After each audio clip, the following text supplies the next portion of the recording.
अस्सलामुअलैकुम my dear students. तो आज इस थर्ड लेक्चर में हम स्टार्ट करने जा रहे हैं सेल डिस्कवरी या सेल हिस्ट्री। तो इसमें हम पढ़ेंगे किस साइंटिस्ट ने पहली बार सेल को देखा है और किस साइंटिस्ट ने जो सेल में जो कंपोनेंट्स होते हैं किस किस साइंटिस्ट ने वो पहले बार देखे हैं। तो आज तक हमने प्रीवियस लेक्चर्स में पढ़ा है, मतलब सेल क्या होती है, सेल क्या क्या फंक्शन कर सकती है और सेल में जो कंपोनेंट्स होते हैं वो कितनी तरह के होते हैं या बेसिक सेल कंपोनेंट्स किस किस तरह के होते हैं, कौन कौन से सेल कंपोनेंट्स होते हैं। और इसके बाद हमने पढ़ा है मतलब बेसिक सेल टाइप्स, वो भी हमने पढ़ा है। तो सबसे पहले हम स्टार्ट करेंगे अब सेल सबसे पहले किस साइंटिस्ट ने डिस्कवर की है। तो एक साइंटिस्ट है जिसका नाम है Robert Hooke. In 1665 first discovered the cell under self-designed microscope। Robert Hooke ने सबसे पहले सेल को डिस्कवर किया है अपने सेल्फ डिजाइनड माइक्रोस्कोप के अंदर। यानी माइक्रोस्कोप एक ऐसा आला होता है या एक ऐसा इंस्ट्रूमेंट होता है जिसकी वजह से कोई छोटी सी चीज़ बड़ी हो जाती है, जिसकी वजह से हम उस छोटी सी चीज़ को देख सकते हैं। तो सेल्फ डिजाइनड का मतलब होता है जो कोई चीज़ खुद इंसान बना सकता है या खुद ही बना लेता है, तो उसको हम कहते हैं सेल्फ डिजाइनड। तो इसी तरह जो रॉबर्ट हुक था तो उसने भी अपना एक माइक्रोस्कोप बनाया था जो उसने खुद ही बनाया था, तो इसीलिए हम उसको कहते हैं सेल्फ डिजाइनड माइक्रोस्कोप। तो रॉबर्ट हुक ने पहली बार सेल को देखा अपने खुद बनाए हुए माइक्रोस्कोप के अंदर। अब इसने 1665 में इसको सेल को पहली बार देखा है, लेकिन उसने किस चीज़ का इस्तेमाल किया है जिसमें उसने सेल को देखा है। तो उसने क्या किया, रॉबर्ट हुक ने एक कॉर्क लिया यानी एक छिलका लिया। तो उस छिलके के छोटे छोटे स्लाइसेस किए और स्लाइसेस करने के बाद उन स्लाइसेस को माइक्रोस्कोप के अंदर ऑब्जर्व किया। जब उसने यानी रॉबर्ट हुक ने इन छोटे छोटे थिन स्लाइसेस ऑफ कॉर्क को माइक्रोस्कोप के अंदर ऑब्जर्व करना स्टार्ट किया, तो वहां पर उसने जो चीज़ देखी थी वो हनीकॉम्ब लाइक स्ट्रक्चर्स, यानी उसको हनीकॉम्ब जैसे स्ट्रक्चर्स उस थिन स्लाइस में नजर आए। फॉर एग्जांपल अगर हम एक कॉर्क को लेते हैं, फॉर एग्जांपल ये एक छिलका है, जब हमने इसको लिया और इसको माइक्रोस्कोप के अंदर देखा तो रॉबर्ट हुक ने वहाँ पर छोटे छोटे कंपार्टमेंट्स देखे, जिस तरह हनीकॉम्ब में होते हैं छोटे छोटे कंपार्टमेंट्स, तो इसी तरह उसमें भी वो छोटे छोटे कंपार्टमेंट्स नज़र आते। तो इस तरह से उसने कहा ये जो कॉर्क है इसके अंदर छोटे छोटे कंपार्टमेंट्स है या छोटे छोटे हिस्से होते हैं या लिटिल कंपार्टमेंट्स होते हैं, तो उनको उसने नाम रखा है इन कंपार्टमेंट्स को सेल्स। अब जो ये सेल्स है ये वर्ड एक है ग्रीक वर्ड से निकला है जिसका नाम है सेला। अब जो ये सेला है ग्रीक वर्ड, उसकी मीनिंग होती है लिटिल कंपार्टमेंट्स या एम्प्टी रूम्स, यानी छोटे छोटे कंपार्टमेंट्स या छोटे छोटे रूम्स जो एम्प्टी यानी खाली होते। यानी जो रॉबर्ट हुक ने पहली बार सेल को देखा था उसने एम्प्टी सेल को देखा था, तो इसीलिए उसने नाम रखा इनको सेल्स, क्योंकि सेल जो वर्ड है ये सेला से निकला है जिसका मतलब होता है एम्प्टी रूम्स। अब जब इसने ये हनीकॉम्ब स्ट्रक्चर्स देखे हैं या एम्प्टी कंपार्टमेंट्स देखे, तो उसके बाद जो और साइंटिस्ट आए जब उन्होंने रॉबर्ट हुक के काम के ऊपर रिसर्च करना स्टार्ट किया, तो उनकी रिसर्च के हिसाब से लेटर ऑन जब रिसर्च कंप्लीट हुई तो उनको बाद में पता चला जो रॉबर्ट हुक ने जो सेल्स का कॉन्सेप्ट दिया था, वो जो रॉबर्ट हुक ने जो ऑब्जर्वेशन की है वो एक्चुअली सेल नहीं है, क्योंकि वो सेल वॉल होता है। यानी क्योंकि जो सेल कॉर्क होता है ये एक प्लांट टिश्यू है जो डेड होता है, यानी प्लांट टिश्यू जो डेड होता है उन डेड टिश्यूज में खाली सेल वॉल मौजूद होता है, उनमें सेल कंपोनेंट्स अवेलेबल नहीं होते। इसी वजह से जो रॉबर्ट हुक ने जो चीज़ देखी थी वहाँ पर वो एम्प्टी नज़र आई, क्योंकि उसमें कोई चीज़ अवेलेबल थी नहीं, क्योंकि उसमें हर कोई चीज़ डाई ऑफ हो चुकी थी, यानी उसमें हर कोई चीज़ ख़त्म हो चुकी थी, क्योंकि वो डेड टिश्यू होता है, क्योंकि कॉर्क डेड टिश्यू ही होता है। तो इसके बाद जो साइंटिस्ट आए, उन्होंने जो रॉबर्ट हुक की काम को और रिसर्च किया, तो उसके बाद उनको पता चला जो रॉबर्ट हुक सेल कह रहा है, तो वो सेल नहीं है, वो एक्चुअली सेल वॉल होता है, क्योंकि प्लांट सेल्स के अंदर या प्लांट सेल्स में सेल वॉल मौजूद होता है। तो इसके बाद एक और साइंटिस्ट आया जिसका नाम है एंटन वॉन लीवेनहॉक। ये एक ऐसा साइंटिस्ट है जिसने पहली बार लिविंग यानी एनिमल सेल्स को माइक्रोस्कोप के अंदर देखा, यानी मूविंग सेल्स को पहली बार जिस साइंटिस्ट ने देखा है वो है एंटन वॉन लीवेनहॉक। इन 1674 में इसने पहली बार छोटे छोटे यानी माइक्रो ऑर्गेनिजम्स को अंडर माइक्रोस्कोप देखा, और इन छोटे छोटे एनिमल्स को या इन छोटे छोटे सेल्स को उसने एनिमलक्यूल्स का नाम दिया। एनिमलक्यूल्स का मतलब होता है लिटिल एनिमल, यानी छोटे छोटे जानवर। यानी एंटन वॉन लीवेनहॉक पहला एक साइंटिस्ट है जिसने मूविंग सेल्स को देखा, और रॉबर्ट हुक पहला साइंटिस्ट है जिसने सेल को देखा है। तो इसके बाद एक और साइंटिस्ट है जिसका नाम है एन ग्रीव।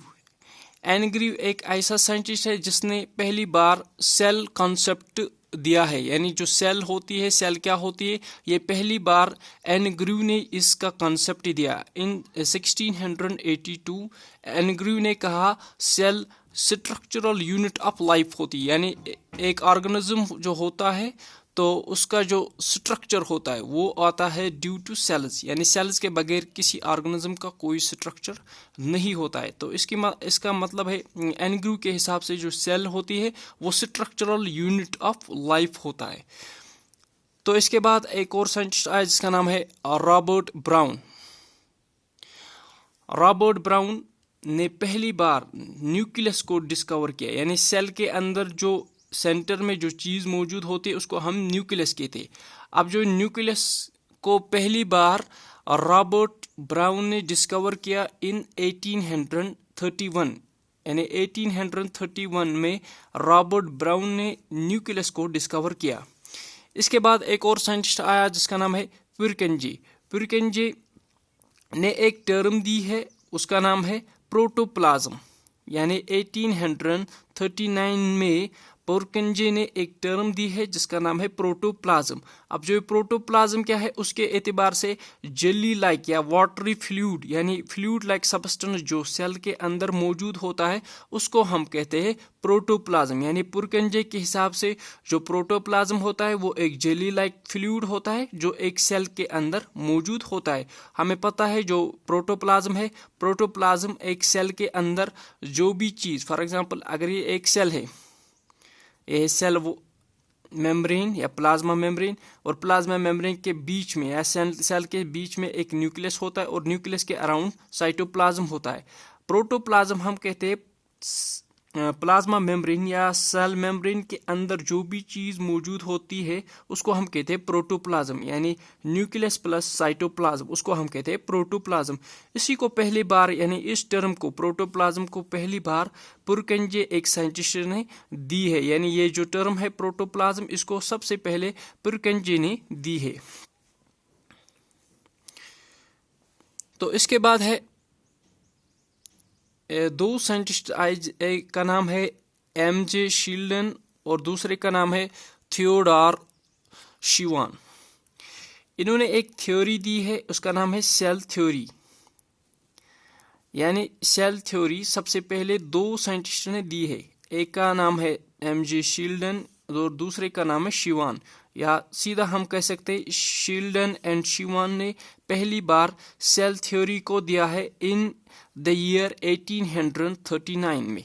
अब जो ये सेल थ्योरी होती है, जिस तरह हम देखते हैं बिग बैंग थ्योरी या कुछ और थ्योरी, अब हर कोई थ्योरी कुछ ना कुछ चीज़ एक्सप्लेन करती है, तो इसके हिसाब से ये जो सेल थ्योरी है ये भी कुछ चीज़ें एक्सप्लेन करती है।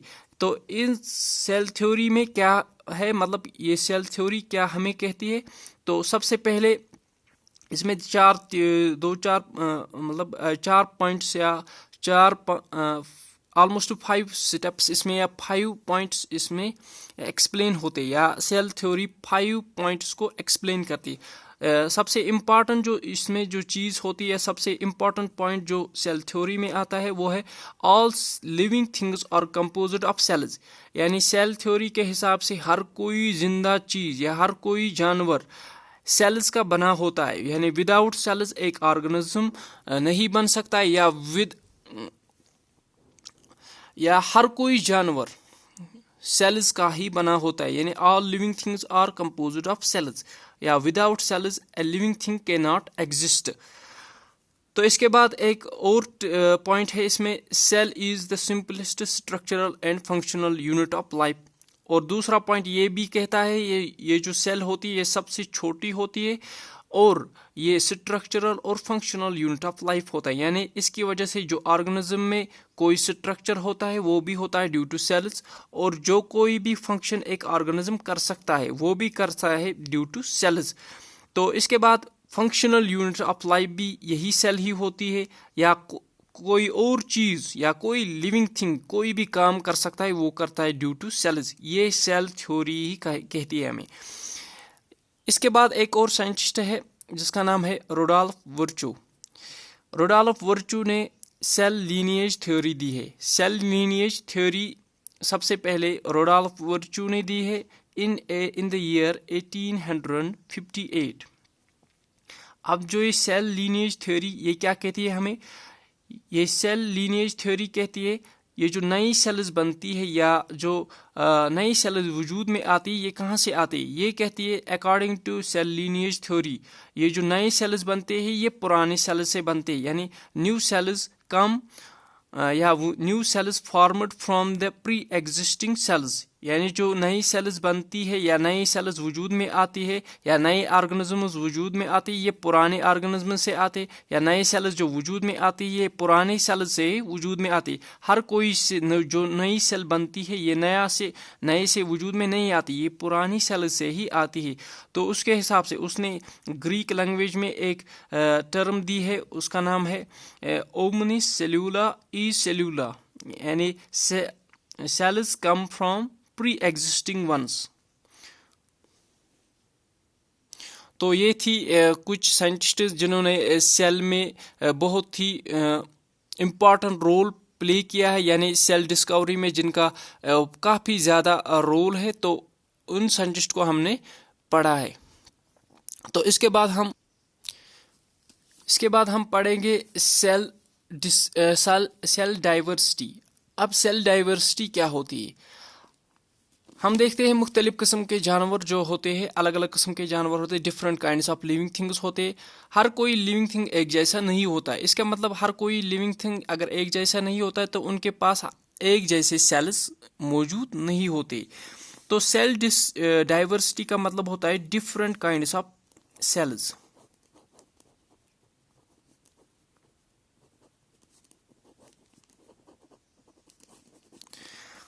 यानी सेल डाइवर्सिटी होती है डिफरेंट काइंड्स ऑफ सेल्स। अब जो सेल डाइवर्सिटी होती है ये दो तरह की होती है। Cell diversity on the base of cell shape, यानी शेप के एतबार से सेल्स एक दूसरे से नहीं मिलती जुलती है या शेप के एतबार से सेल्स अलग अलग किस्म की होती है। और दूसरी होती है on the base of cell size. Cell diversity on the base of cell size, यानी जो सेल का जो साइज होता है वो भी डिफरेंट होता है। यानी हर कोई सेल एक जैसी साइज की नहीं होती, हर किसी सेल का अपना अपना साइज होता है। कोई छोटी होती है, कोई बड़ी होती है, कोई इंटरमीडिएट साइज की होती है। सबसे पहले हम पढ़ेंगे cell diversity due to cell shape.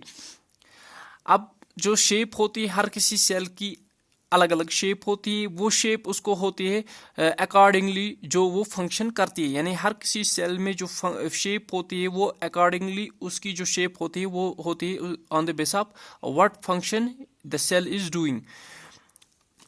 अब इसमें कुछ हम पढ़ेंगे कौन कौन किस किस किस्म की शेप एक सेल में होती है। फॉर एग्जांपल सबसे पहले जो शेप होती है सेल में, कुछ सेल्स होते हैं फ्लैट सेल्स। फ्लैट सेल्स हम देखते हैं स्किन सेल्स, यानी हमारी जो एपिडर्मल लेयर होती है या एपिडर्मिस होती है वो बनी होती है फ्लैट सेल्स की। ये स्केल लाइक सेल्स होते हैं या फ्लैट होती है, जो ज़्यादा मोटी नहीं होती, जो पतली होती है, या ये पाए जाते हैं हमारे स्किन सेल्स में। मोस्टली हमारे जो स्किन सेल्स होते हैं वो फ्लैट शेप्स की होती है। इसके बाद है क्यूबाइडल शेप्ड। अब जो क्यूबाइडल होती है ये स्क्वायर शेप्ड होती है, यानी स्क्वायर लाइक स्ट्रक्चर्स में होती है। इनका जो डायमीटर और इनकी जो लेंथ होती है वो इक्वल होती है। तो ये जो क्यूबाइडल सेल्स होते हैं ये हमारे जर्म सेल्स में पाई जाती है, यानी हमारे जो गोनेड्स होते हैं जहाँ पर गैमीट्स बनती है या हमारे सेक्स सेल्स बनती है, तो वहाँ पर जो सेल्स पाए जाते हैं उनकी जो शेप होती है वो होती है क्यूबाइडल शेप। यानी जो हमारे पास टेस्टीज होती है इन मेल्स और जो फीमेल्स में होती है ओवरीज, उनमें जो सेल्स होती है वो होती है क्यूबाइडल सेल्स। उन्हीं को यानी क्यूबाइडल सेल्स पाए जाते हैं जर्म सेल्स, यानी जो जर्म सेल्स की जो शेप होती है वो मोस्टली होती है क्यूबाइडल सेल्स। इसके बाद एक और सेल टाइप होती है कॉलमनर शेप, कॉलमनर सेल्स। अब जो ये कॉलमनर सेल्स होते हैं, कॉलमनर सेल्स और क्यूबाइडल सेल्स में एक ही फर्क होती है। अब जो ये कॉलमनर सेल्स होती हैं इनकी जो हाइट होती है, इनकी हाइट ग्रेटर या लार्जर होती है as compare to their diameter, यानी इनकी जो विड्थ होती है वो कम होती है as compare to their height. तो इसकी वजह से हम इनको कहते हैं कॉलमनर, यानी पिलर लाइक सेल्स जो होती है उनको हम कहते हैं कॉलमनर सेल्स, या कॉलम लाइक शेप्ड होती है या पिलर लाइक शेप्ड होते हैं, ये इन सेल्स को हम कहते हैं कॉलमनर सेल्स। और जो ये सेल्स होती है ये हमारे गैस्ट्रो इंटेस्टाइनल ट्रैक में पाए जाते हैं। गैस्ट्रो इंटेस्टाइनल ट्रैक किसको कहते हैं? जो हमारा डाइजेस्टिव सिस्टम होता है, तो उसमें जो ऑर्गन्स होते हैं स्टोमक प्लस इंटेस्टाइन, उसको हम कहते हैं कंबाइनली गैस्ट्रो इंटेस्टाइनल ट्रैक। तो उसमें जो सेल्स होती है यानी इंटेस्टाइनल वॉल की जो इनर लाइनिंग ऑफ इंटेस्टाइन, तो वो बनी होती है कॉलमनर सेल्स की। यानी इंटेस्टाइन्स में जो सेल्स मौजूद होती है वो यूजुअली होती है या मोस्टली होती है कॉलमनर सेल्स। तो इसके बाद एक और सेल शेप होती है वो होती है राउंड सेल्स।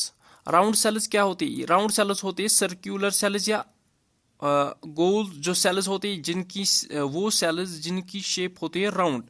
तो ये राउंड सेल्स कहाँ पर मौजूद होती है? जो हमारे पास फैट सेल्स होती है या एडिपोज टिश्यू होता है, जो फैट हमारा जो चर्बियात स्टोर करते हैं या फैट स्टोर करते हैं, तो उन सेल्स की जो शेप होती है वो यूजुअली राउंड होती है, यानी fat cells usually round shaped की होती है।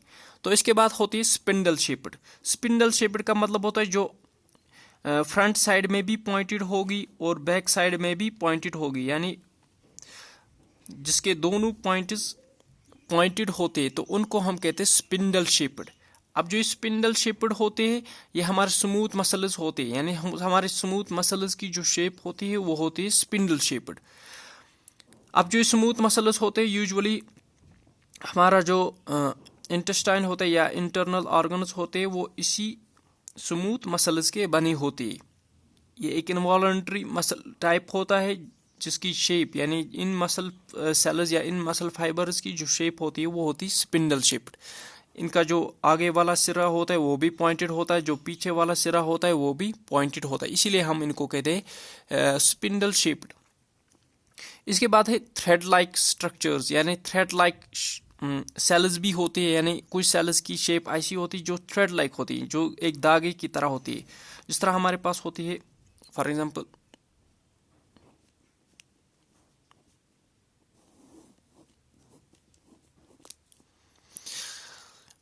हमारे पास कुछ सेल्स ऐसी होती है, जिस तरह हमारे पास होते हैं न्यूरॉन्स या नर्व सेल्स। नर्व सेल की जो शेप होती है वो थ्रेड लाइक होती है, क्योंकि वो बहुत ज़्यादा धागे की तरह बहुत ज़्यादा लंबी होती है। ऑलमोस्ट जो न्यूरॉन्स होते हैं, कुछ न्यूरॉन्स की लेंथ 1 मीटर से ज़्यादा भी होती है, यानी 1 मीटर की लेंथ से ज़्यादा भी लेंथ होती है इन न्यूरॉन्स की। तो कुछ सेल्स की शेप थ्रेड लाइक होती है, यानी धागे की तरह होती है। कुछ तो होते ओवेल, जिस तरह हमारे पास होते एग सेल्स होते, तो उनकी जो शेप होती है वो ओवेल होती है, यानी इस तरह से जो सेल होती है अलग अलग शेप की होती है, अलग अलग शेप के सेल्स को हम अलग अलग से नाम देते हैं। तो इस तरह से जो सेल डाइवर्सिटी होती है, तो एक तो होती है सेल शेप की वजह से अलग अलग किस्म की सेल्स होती है, दूसरी होती है सेल साइज की वजह से भी सेल्स अलग अलग किस्म के होते हैं। इसके बगैर भी कुछ और सेल शेप्ड होते हैं, सेल टाइप्स होते हैं on the base of their shape, तो वो आप आगे जाकर पढ़ोगे। तो इसके बाद है cell diversity on the base of cell size, यानी सेल साइज के एतबार से सेल्स अलग अलग किस्म की होती है, कुछ सेल्स बड़ी होती है, कुछ सेल्स छोटी होती है। तो सबसे यानी सेल साइज के एतबार से जो सेल्स अलग अलग किस्म की होती है, सबसे स्मॉलेस्ट जो सेल होती है उसको हम कहते हैं माइकोप्लाज्मा, यानी माइकोप्लाज्मा सबसे छोटी सेल होती है। इसका जो डायमीटर होता है, जो इसका साइज होता है, वो होता है नियर अबाउट 0.1 माइक्रोमीटर, यानी सबसे दुनिया में जो सबसे छोटी सेल पाई जाती है वो है माइकोप्लाज्मा। इसका जो साइज होता है वो होता है 0.1 माइक्रोमीटर। सबसे जो लार्जेस्ट सेल पाई जाती है इस दुनिया में, तो वो है ऑस्ट्रिच एग। इसका जो डायमेंशंस होते हैं वो होती 170, इसका होता है लेंथ, और इसकी जो विड्थ होती है वो होती 135 मिलीमीटर। सबसे लॉन्गेस्ट यानी लेंथ के एतबार से जो सबसे बड़ी सेल होती है वो होती है नर्व सेल, यानी nerve cell near about 1 metre से अबव ही होती है, या 2 मीटर तक इसकी लेंथ हो सकती है। यानी सबसे जो लंबी सेल होती है वो होती है नर्व सेल यानी न्यूरॉन। सबसे जो लार्जेस्ट सेल होती है वो होती है ऑस्ट्रिच एग। सबसे जो स्मॉलेस्ट सेल होती है वो होती है माइकोप्लाज्मा। तो इस तरह से आपका जो टॉपिक है डिस्कवरी ऑफ सेल और डाइवर्सिटी ऑफ सेल, ये आपका कंप्लीट हुआ है।